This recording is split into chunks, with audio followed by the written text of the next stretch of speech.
isau lang dana thokre Priti do. Thongalomda sum thorokduna hangat handa koisa chatuna lei. Ngaihak tuda makutta pairiba phol du kolama lai. Kanano sinamo khoidou sogolpani. Phone screen da yengi. Unknown number amo irambadуда ngaihak paidana tumina lai. Call du sangna khingduna leibadуда. Kaino sina koka thambidemi. Phone du tap oktuna hekta khonglau lawi. Hello, kanano? Phone du dagi nupa du ithak thakana. Oh, ai tensing ne bhai. Priti nupa gi khunjal irambadуда mamit managa lauthokduna lei. Phone du dagi Sibu Rohit ki number natabro. Priti sak yam kakna. Kanai Rohit no? Rohit kauba leite swaida. Oh, adudi number se onaram do male. Aiga Chandigarh da hana study pulam mine. Kuiri na kidaba. Zenit na number se pirakpadagi call tawsirakpani. Warobinu ko. Priti saugo sauningi duga bebharga tawsilakpududa henna sawatkhre. Adugumba kholai khondadi mayumda sisnadrabanina mina moida tarokpasi masade allergy pangtawda tawbani. Yam thuna. Hoi, thamu yare. Phone du mana phat kakthale. Somda tenjing du phone du manadagi thangdoktuna pisum suklaga yengduna lei. Kari nupi nisibu. Khonda asidi onthokna hawkhidrida. Priti wakhalam malakpugum tawi. Chandigarh haiba hujigito. Ama pala leramne adudi. Paisa paiba masa masu soidina oigani sidi. Pai, thabak togi khangni. Number du kanarakani khanna save tawsilaga thamgre. Bembem di lamyai duda makhong sangna tingthoklaga phamduna leiri. Mahak papi gi sangaktani. Pele, isa mayam poklaga pele. Kon mayam mangi base. Papakna sanglakpada mamana tarumliba phibamdu uraga. Onthokna yaningkidada. Kai kanadabdu urauga tharauga. Ngahakta santi leite khoi mungsi. Launabaga sinabaga talingdabana lorabani. Bembem papakta mamit munni yenglaga. Hey, nang masuni. Hey Miriam. Miriam noida sizakrone. Ai khoi ware heba. Papak tu miusatana. Amta taningdeda. Nungsa sabane. Mana thakpirabasi mangaire. Is zor sana bisidia. Patlay tawtuna zatkre papak tu.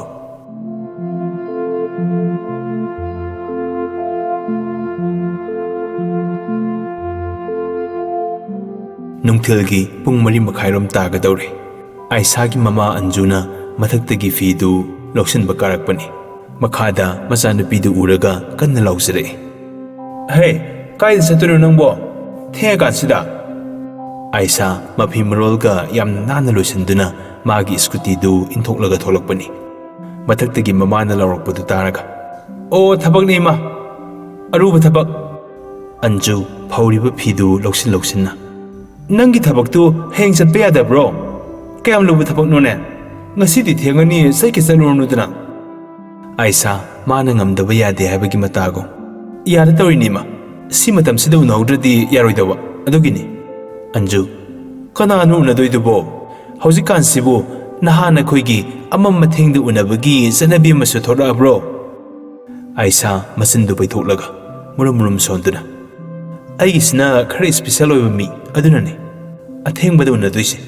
Anjuna karino ne satkesu sengna hairamaga satlo napana ngangbadu ai taningdeko.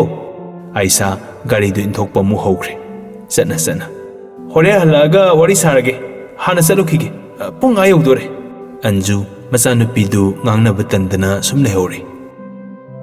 Masina hektawa thabak sidi nupa masine sukhangde nupi masine sukhangde ngang yadre. Kari tawduino sida sak sanaba picnic chatpa koka ngawida. Party satlibani night plazani haidana satmanbana lorabani. Satpana mana satpa aduga mapana ngangbadana aingonda ngangba. His ai gyan mena mata salaktre. Anju ngangdana thabaksingdu loisali. Lambidani Aisa scooty du thona phone du satoklaga call tawsili. Somda Pamel du magi ahangba matamni. Ahangba matamdu Aisa na hotoktuna lakrabani. Sigi matamsida Pamel ko mi haibasi hana khanglabani. Pamendu ngahakta pothagi khanna lerambani. Aisa gi call laksin baduda hainataba mupui masadu phanati yamlabani. Mana ignore tawrolibasi henjana su tawrabani.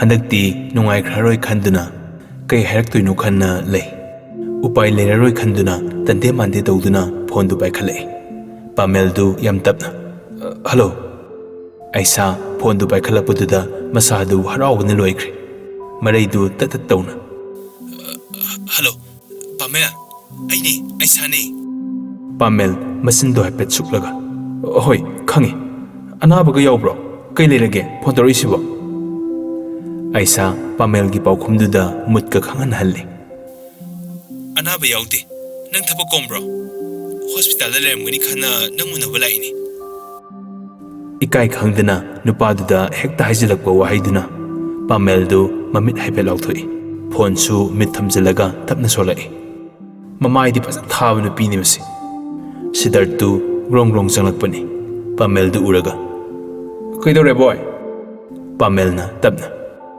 ऐसा phone तौरइबा सिद्धार्थना नोकलगा नंगी लमलै Maduro Pammel नोकलगा हाइनदे नंग मुसु यादोइरो यारोइदरो फोनदुदगी खंगाई हैरकपदुदा Pammel फोनदु mute on तौरगा ओ ताई ऐसा नाकन अमदा लैसिंदुना गाड़ीदु खामगा यादोइरो आई नगामपाल परिंगदा लई निंगथीबी collection गे ओपोजिटा Pammel Siddharth ओनसिलगा नंग थबक लेब्रो सिद्धार्थ मांगतु हायरगा लेते मागी थोकपा file अमा पायरगा येंगदुना लेरि थोइना सोमदा कोकथादरक्ति पामेलना थुना कुइदि कुइगुमसे ऐ सोमदा अरुबु पेसेन अमा पायगदौले ऐसादी हरावबना लोइख्रि अदुमना उनसि हायबदा यारकपदुदा ngasidi hekta tok tok tharage khana mafina na mayumdagi jatra tawraga thokrabani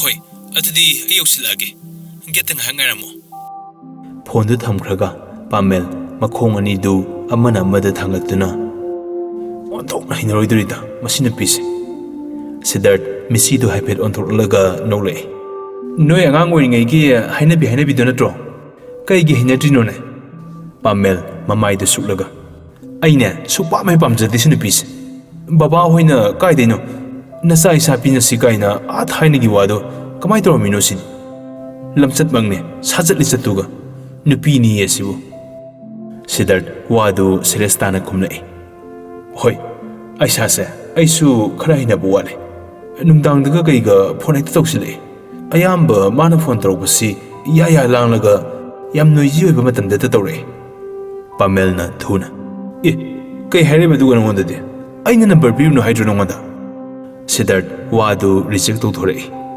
aina na te do madi mana hekta insta message thajale aisu pda da bagi adum pisin kibani pamel ai sa se sekna hinade haibasi mama da kamai haidino khangda bagi haidabani na koina na wakhal janade loina ba yaroi haibani ai khoi ma de mabuk phabani na wadu hekta phana khumdure sidani aini matha sais Siddharth farese haipe thorus phadamu sangpe abrings pamel hogatuna nangno horen rigi taklauko natradi thabakse oidobу leite Siddharth tu thona lao ka tajarage ani du thominraktuna get mamang phaudi yorakle pamel hoi lakpa yingjari ba aisa du mathanta minok ama phatnokhi tungda Siddharth yorakpadu uraga kaidobe laino sina bitkiloiti Siddharth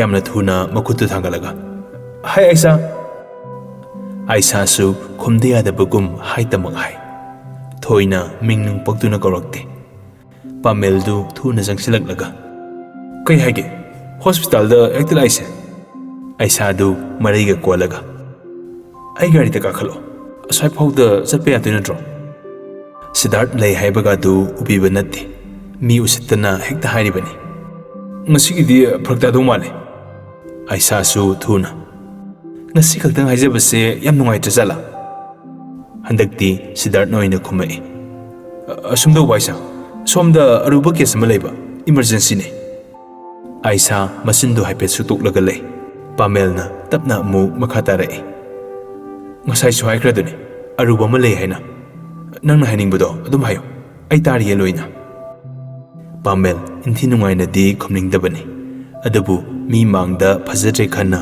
ꯋꯥꯗꯨ ꯃꯥꯅ ꯇꯞꯊꯕꯅꯤ꯫ ꯑꯥꯏꯁꯥꯁꯨ ꯑꯅꯝ ꯍꯦꯛꯇ ꯀꯟꯁꯤꯜꯂꯛꯂꯒ ꯅꯥꯛꯆꯞꯇ ꯌꯩꯔꯒ ꯉꯥꯡꯂꯛꯏ꯫ ꯀꯨꯏꯒꯗꯕꯁꯨ ꯅꯠꯇꯕꯗꯨꯕꯨ ꯃꯈꯣꯟꯒꯗꯨ ꯇꯞꯊꯁꯟꯅꯔꯒ ꯍꯣꯏꯗ ꯀꯩꯁꯨ ꯀꯥꯏꯗꯦ ꯃꯤꯌꯥꯝꯅ respect ꯇꯧꯕ profession ꯑꯃ ꯄꯥꯏꯕꯤꯔꯤꯕꯅꯤꯅ ꯑꯩꯈꯣꯏꯒꯤ ꯃꯇꯝꯒꯁꯦ ꯀꯩꯊꯣꯛꯄ ꯁꯪꯕꯤꯗ꯭ꯔꯦ꯫ ꯑꯩ ꯌꯥꯝ ꯏꯀꯥꯏꯔꯦ ꯉꯁꯤꯗꯤ꯫ ꯐꯔꯦ ꯑꯔꯨꯕ ꯑꯃ ꯂꯩꯔꯕꯅꯤꯅ ꯑꯩꯅ ꯐꯣꯔꯁ ꯇꯧꯖꯕꯁꯨ ꯉꯝꯖꯗ꯭ꯔꯦ꯫ ꯑꯩ ꯑꯃꯨꯛ ꯆꯠꯆꯔꯨꯈꯤꯒꯦ꯫ ꯄꯥꯃꯦꯜꯗꯨ ꯑꯥꯏꯁꯥꯗ ꯎꯍꯟꯗꯅ ꯋꯥꯏ ꯁꯪꯕ ꯁꯣꯔ ꯑꯃꯨꯛ ꯍꯣꯟꯗꯣꯛꯏ꯫ ꯁꯤꯗꯥꯔꯊꯅ ꯊꯦꯝꯖꯤꯟꯅꯕ ꯑꯣꯏꯅ ꯅꯣꯛꯇꯨꯅ ꯍꯥꯏꯔꯛꯏ꯫ ꯍꯣꯏꯗ ꯉꯁꯤꯅ ꯂꯣꯏꯔꯕ ꯅꯠꯇꯦ ꯃꯇꯝꯁꯦ ꯅꯠꯇ꯭ꯔꯥ?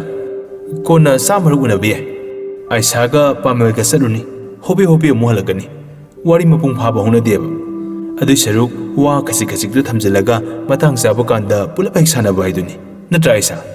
ꯑꯥꯏꯁꯥ ꯅꯣꯛꯇ ꯌꯥꯗꯕꯒꯨꯝ ꯃꯤꯅꯣꯛ ꯑꯃ ꯐꯠ ꯅꯣꯛꯂꯛꯏ꯫ ꯊꯃꯣꯏꯗꯨꯗꯤ ꯈꯨꯇꯨꯝ ꯁꯤꯡꯗꯨꯅ ꯂꯩꯈ꯭ꯔꯦ꯫ ꯒꯥꯔꯤꯒꯤ ꯁꯣꯗꯨ ꯑꯣꯟ ꯇꯧꯔꯒ ꯁ꯭ꯇꯥꯔꯠ ꯇꯧꯕ ꯍꯧꯈ꯭ꯔꯦ꯫ ꯅꯥꯀꯟꯗ ꯂꯦꯞꯂꯤꯕ ꯑꯅꯤꯗꯨꯗ ꯑꯣꯟꯁꯤꯜꯂꯒ ꯑꯗꯨꯗꯤ ꯑꯩ ꯑꯃꯨꯛ ꯆꯠꯂꯨꯈꯤꯒꯦ꯫ ꯋꯥꯗꯨ ꯈꯨꯝꯕꯒ ꯅꯪꯗꯦ꯫ ꯁ꯭ꯀꯨꯇꯤꯗꯨ ꯄꯥꯏꯗꯅ ꯊꯧꯈ꯭ꯔꯦ꯫ ꯁꯤꯗꯥꯔꯊ ꯑꯥꯏꯁꯥꯒꯤ ꯂꯝꯕꯤꯗꯨ ꯃꯨꯟꯅ ꯌꯦꯡꯉꯒ ꯏꯕꯦꯝꯃ ꯁꯧꯔꯥ ꯁꯥꯎꯔꯒ ꯊꯧꯕꯗꯅꯦ ꯈꯣꯡꯕꯥꯟꯗ ꯑꯃꯨꯛ ꯄꯥꯏꯁꯤꯟꯈꯤꯅꯤꯀꯣ ꯁ꯭ꯋꯥꯏꯗ꯫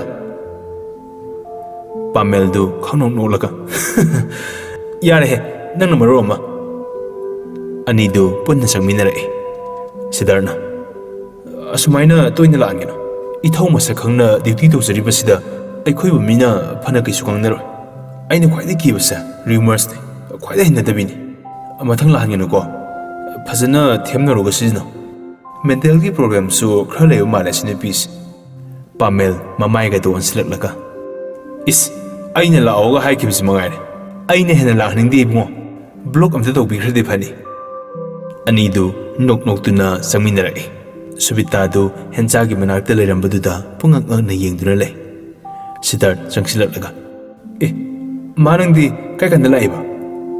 ꯁꯨꯕꯤꯇꯥꯅ ꯅꯣꯛꯂꯒ ꯅꯣꯏꯅ ꯋꯥꯔꯤ ꯍꯧꯔꯛꯄꯗꯣ ꯑꯗꯨꯗꯨꯝ ꯃꯃꯥꯗꯤ ꯂꯥꯛꯑꯦ꯫ ꯄꯥꯃꯦꯜ ꯏꯀꯥꯏ ꯈꯥꯡꯕ ꯑꯣꯏꯅ ꯃꯆꯤꯟꯗꯨ ꯀꯔꯤꯁꯨ ꯌꯥꯎꯗꯅ ꯎꯝꯁꯥꯏ ꯁꯥꯏꯗꯨꯅ ꯂꯩꯁꯤꯟꯅꯩ꯫ ꯁꯨꯕꯤꯇꯥꯗꯤ ꯋꯥꯈꯜ ꯑꯃꯗ ꯈꯟꯈ꯭ꯔꯕꯅꯤ꯫ ꯑꯥꯏꯁꯥꯒ ꯃꯥꯒꯤ ꯃꯆꯥꯅꯨꯄꯥꯒ ꯅꯛꯁꯤꯟꯅꯕꯁꯤ ꯎꯔꯒ ꯍꯔꯥꯎꯖꯔꯤꯕꯅꯤ꯫ ꯀꯩꯀꯩ ꯋꯥꯔꯤꯗꯤ ꯁꯥꯟꯅꯍꯧꯔꯒꯦ?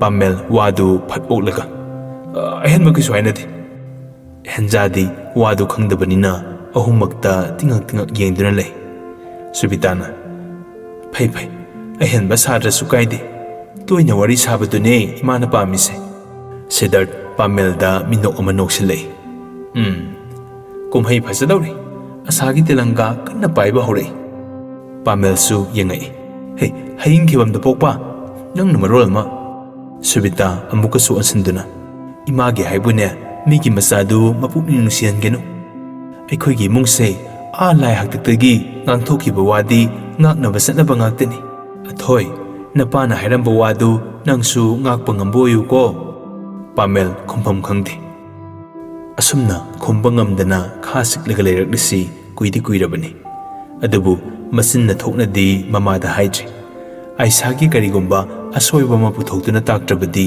ꯒ꯭ꯌꯥꯟ ꯇꯥꯒꯗꯕ ꯃꯃꯥ ꯅꯠꯇꯦ꯫ ꯑꯗꯨꯅ ꯍꯦꯛꯇ ꯄꯥꯃꯦꯜꯅ ꯑꯥꯏꯁꯥꯕꯨ ꯈꯣꯡꯊꯥꯡ ꯈꯨꯗꯤꯡ ꯌꯦꯡꯁꯤꯟꯒꯅꯤ ꯍꯥꯏꯕ ꯅꯠꯇꯦ꯫ ꯃꯤ ꯃꯈꯜ ꯑꯃꯅꯤ ꯄꯥꯃꯦꯜꯁꯨ꯫ ꯃꯤꯒꯤ ꯃꯆꯥꯗꯨꯒꯤ ꯃꯃꯥꯡꯗ ꯃꯃꯥꯅ ꯏꯃꯨꯡ ꯃꯅꯨꯡꯒꯤ ꯋꯥ ꯉꯥꯡꯂꯤꯕꯗꯨ ꯏꯀꯥꯏꯕ ꯄꯣꯛꯏ꯫ ꯋꯥꯗꯨ ꯐꯠ ꯊꯩꯗꯣꯔꯛꯅꯕ ꯍꯣꯠꯅꯔꯛꯏ꯫ ꯏꯃꯥ ꯅꯨꯃꯤꯗꯥꯡꯒꯤ ꯆꯥꯛꯇꯤ? ꯁꯨꯕꯤꯇꯥ ꯃꯈꯨꯠꯇꯨ ꯊꯤꯜꯂꯒ ꯑꯁꯤꯗꯅꯦ ꯄꯨꯟꯅ ꯌꯥꯎꯔꯕꯅꯤ ꯅꯣꯏ ꯑꯍꯨꯝꯒꯤ꯫ ꯏꯕꯦꯝꯃꯒꯤꯗꯤ ꯑꯩ ꯂꯥꯛꯂꯤꯉꯩꯁꯤꯗ ꯄꯤꯖꯔꯝꯃꯒꯦ ꯅꯣꯏꯒꯤꯗꯤ ꯍꯣꯔꯦꯟ ꯅꯣꯏꯅ ꯊꯣꯛꯄ ꯆꯥꯍꯧꯔꯣꯀꯣ꯫ ꯄꯥꯃꯦꯜꯅ ꯍꯣꯏ ꯏꯃꯥ꯫ ꯁꯤꯗꯥꯔꯊꯇꯨ ꯅꯣꯛꯂꯒ ꯑꯩꯈꯣꯏ ꯃꯥꯏ ꯈꯨꯐꯁꯤꯗꯤꯅꯦ ꯍꯥꯏꯗꯅ ꯀꯥꯟꯅꯗꯦ ꯍꯥꯏꯁꯤꯅꯤ꯫ ꯁꯨꯕꯤꯇꯥꯗꯨ ꯅꯣꯛꯂꯒ ꯑꯅꯤꯗꯨꯕꯨ ꯌꯦꯡꯖꯩ꯫ ꯑꯊꯣꯏ ꯏꯕꯦꯝꯃꯁꯤꯗꯤ ꯀꯔꯝ ꯀꯥꯟꯗ ꯄꯨꯊꯕ ꯌꯥꯗꯣꯏꯅꯣ? ꯌꯥꯔꯒꯗꯤ ꯌꯨꯝꯗ ꯑꯣꯏꯅ ꯊꯝꯕꯤꯔꯁꯦ ꯃꯥꯁꯨ ꯃꯐꯝꯁꯤꯗ ꯀꯌꯥ ꯍꯩꯅꯔꯝꯃꯔꯣꯏ ꯅꯣꯏꯅ ꯃꯅꯥꯛꯇ ꯁꯪꯕꯤꯗꯨꯅ ꯂꯩꯕꯁꯨ ꯅꯠꯇꯕꯅꯤꯅ꯫ ꯍꯦꯟꯖꯥꯗꯨ ꯇꯞꯅ ꯏꯃꯥ ꯑꯩꯒꯤꯗꯤ ꯀꯩꯁꯨ ꯀꯥꯏꯗꯤꯌꯦ ꯗꯗꯥ ꯍꯣꯏꯅ ꯑꯗꯨꯝ ꯌꯦꯡꯁꯤꯟꯕꯤꯌꯦ ꯅꯆꯥꯗꯤ ꯀꯩꯁꯨ ꯅꯨꯡꯉꯥꯏꯇꯕ ꯂꯩꯖꯗꯦ꯫ ꯄꯥꯃꯦꯜ ꯈꯣꯟꯖꯦꯜꯗꯨ ꯈꯤꯇꯪ ꯇꯞꯅ ꯑꯩꯈꯣꯏ ꯃꯥꯁꯦ ꯄꯨꯔꯥ ꯊꯃꯥꯏꯈ꯭ꯔꯦ ꯃꯥꯅ꯫ ꯁꯤꯗꯥꯔꯊꯅ ꯈꯨꯖꯤꯟꯅ ꯁꯤꯛꯂꯒ ꯇꯨꯃꯤꯟ ꯂꯩꯌꯨꯅꯦꯍꯦ ꯑꯩꯗꯤ ꯃꯁꯛꯁꯦ ꯁꯨꯝ ꯅꯨꯡꯁꯤꯔꯛꯑꯦꯕꯣ ꯀꯨꯝꯍꯩ ꯌꯦꯡꯒꯦ ꯌꯥꯝ ꯈꯦꯒꯅꯨ ꯌꯦꯡꯅꯤꯡꯗ꯭ꯔꯒ ꯊꯣꯛꯈ꯭ꯔꯣ꯫ ꯄꯥꯃꯦꯜꯅ ꯑꯣ ꯍꯧꯔꯕ ꯅꯪꯒꯤꯗꯣ ngasai da natro lai ho hobi de sabi ama pami pami na dorom bado Siddharthna hey papi mi taraga asing bam man kini Subita sak tu hang laga Henja bu bizana bu sem sabidi kainu na bani na juja tawriduna Pamel du thuna tawdi pizaba guli du ga bizana mo haige tawbani Henja du khangi hi yengai Pamel suktok tuna mamai du lai thokre Henja du mapuk ning de khanjai asigani ko ai ke leimina toise ima aibu imdo ina tinbiro mai mit yengsida ai oina wanda sirani Subitana bema sese Subita sakta totlaga sakhum amma inbiba hore Henja du korokpaduda khangwela poi khome ima ai khuna sum sajage hojikti aina loina ngamani ima khutam dokpiro Subita du nolaga ima nei sagi seba tawbu karigino hayeng imana nabada sune isana tawdori basidi Henja du mamon nokse ima gidi aina loin tawdoine imana tawbirakpa mata nasa kausiroi Subita du noktuna se sasilose sakhom du masanaga mathanda khanjai asuk puksil tapi masiga dada siga kya dikhenariba dada ai noida leirabasu kanaba thibi oisaba thibi oinadi leiroi aigi thamoibu masakhangbiyo dadabu ibung amadagi hena atopa amada khanba ngamjaroi Subitana haima kaidaroge nangbo sakse khara sasinse guli sawa mata mu henkini Henja mapira sele wakhalda khanjare ima nang leramadi nangchu sumaina ingoda tawbiduni ko Henja nungsina Subita de yengzaraga ima haune kai heningi sabo ima di yumda ithanda leibro kaisu tawdabra laye mamitu Pamel da onsilaga tu noina bung asau basigane aiga khatang asidai aikhoi surani Henja du noi man hek nokpaga Pamel du di pangsau da sauningre Sidat khatang tana bu moongda maya du siksilaga bema nangdi aikhoi de leidorena harau loramani adugane leiba ngambra yenguna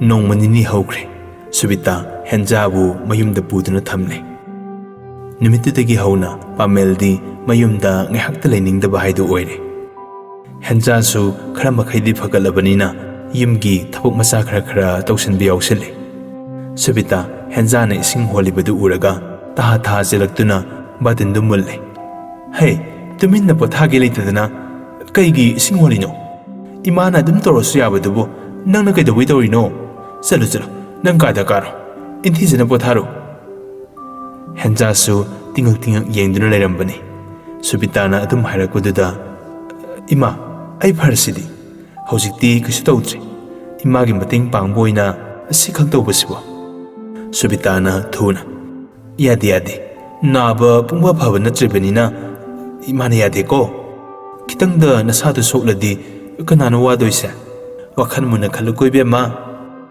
Henja bu ibema haiba mingkausidagi henjade nungsina atumak loinase Henja su angam tansile ma masadadi kaisu nungaitaba leitrabani migi imunga oire tuminna naribani haidana tumsilaga leibadu ma pamde aduna masadu hainajadabadagi bartinadu mullaga ima yareba ai sum tawgeba pothagadabadi imani aduga aingonda oina pothaw hailere seba piruaba ai tawgeba Subita du nolaga karino ne masina tawribasibo haima heptuna nayu haibasu yatine masa makoldu hena nokningbagi moongda imana thabakase tawro haina lohe insiladi nangko Henjadi kaisu khandana khumtore adusu ai loi tawbigena mamada nuksina yengjaduna ima yaringkai thabakse ai loi tawge ima nangdi solabanina pothaduna sumlayoba imana si soi de haibadu khak takpiyoba ngasidi saksu aina thongdoine ꯁꯨꯕꯤꯇꯥꯗꯨ ꯍꯦꯟꯖꯥꯒꯤ ꯏꯁꯝ ꯆꯝꯖꯕ ꯃꯇꯧꯗꯨꯗ ꯅꯨꯡꯁꯤꯅ ꯌꯦꯡꯗꯨꯅ ꯂꯩꯖꯔꯤ꯫ ꯍꯦꯟꯖꯥꯒꯤ ꯃꯥꯏꯊꯣꯡꯗꯨ ꯑꯃꯛꯄ ꯃꯁꯤꯠ ꯑꯃꯠꯇ ꯌꯥꯎꯖꯗꯦ꯫ ꯌꯦꯡꯕꯗ ꯂꯝ ꯉꯥꯟꯅ ꯏꯪꯖꯕꯤ ꯃꯥꯏꯊꯣꯡꯗꯨ ꯎꯕꯗ ꯃꯤ ꯈꯨꯗꯤꯡꯃꯛ ꯂꯥꯏꯖ ꯏꯔꯤꯛ ꯈꯤꯛꯄꯒꯨꯝ ꯇꯌꯤꯡ ꯇꯌꯤꯡꯕ ꯐꯥꯎꯍꯟꯕ ꯉꯝꯂꯤ꯫ ꯁꯨꯕꯤꯇꯥ ꯅꯨꯡꯁꯤꯅ ꯍꯥꯏꯖꯔꯛꯏ, "ꯍꯣꯏꯅꯦ ꯍꯣꯏꯅꯦ, ꯌꯦꯡꯊꯣꯛꯀꯦ꯫ ꯏꯁꯥꯅ ꯊꯣꯡꯕ ꯏꯟꯁꯥꯡ ꯆꯥꯔꯒ ꯏꯃꯥꯁꯦ ꯑꯝꯇ ꯇꯦꯛ ꯇꯦꯛ ꯂꯥꯎꯕ꯭ꯔꯥ ꯌꯦꯡꯒꯦ"꯫ ꯍꯦꯟꯖꯥ ꯅꯣꯛꯆꯗꯨꯅ ꯍꯥꯏꯔꯛꯏ, "ꯏꯃꯥꯅ ꯆꯥꯅꯤꯡꯕ ꯄꯣꯠꯇꯣ ꯅꯨꯡꯇꯤꯒꯤ ꯍꯥꯏꯌꯣ, ꯅꯆꯥ ꯂꯣꯏꯅ ꯊꯣꯡꯒꯦ"꯫ ꯃꯈꯥꯗ ꯅꯣꯛꯂꯤꯕ ꯍꯦꯟꯖꯥꯗꯨ ꯎꯔꯒ ꯄꯥꯃꯦꯜꯗꯨ ꯄꯪꯁꯥꯎꯗ ꯁꯥꯎꯅꯤꯡꯈ꯭ꯔꯦ꯫ "ꯂꯩꯕ ꯌꯥꯅꯕ ꯈꯗ꯭ꯔꯛꯇꯤ ꯐꯖꯅ ꯇꯧꯔꯦꯍꯦ꯫ ꯇꯧ ꯈꯖꯤꯛꯇ ꯉꯥꯏꯔꯦ ꯀꯥꯡꯈꯣꯡ ꯆꯥꯏꯔꯛꯀꯗꯕ"꯫